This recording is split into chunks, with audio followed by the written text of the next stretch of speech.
Hey everyone, in this video we are going to understand and fix the connection timeout error that you might be seeing while trying to access the website medium.com. So here is the situation. Medium is probably hosted in one of the cloud platforms which are very reliable, but the issue is not with the medium itself.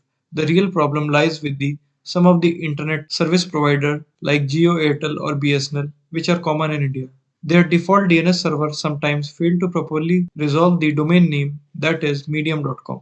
So what is DNS? Think of DNS, which we commonly known as domain name system, is like the phone book of the internet.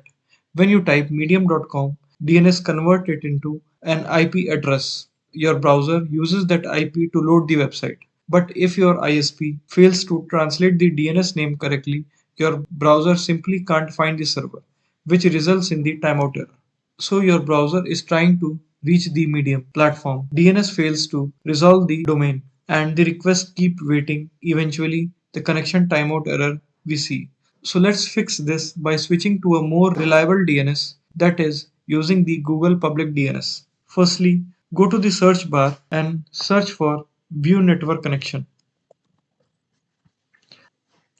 Right click on your active network, which can be Wi-Fi or Ethernet, and click on properties.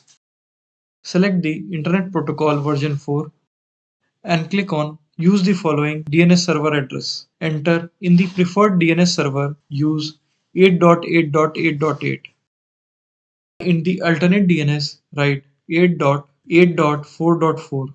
Click on OK and close all the windows. Now search for the CMD in the Windows search bar. Type the command ipconfig /flush DNS and click on enter.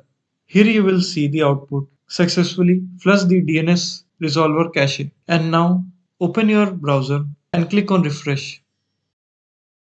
Now you can see medium.com should start working perfectly. Yes, we can use the VPN to bypass this issue, but a VPN often slow down your internet speed. So switching the DNS is much faster, simpler and more reliable. So next time you see a connection timeout error, don't panic, it's likely a DNS issue, not a website problem. Just switch to a reliable DNS like Google. So thanks for watching and happy browsing.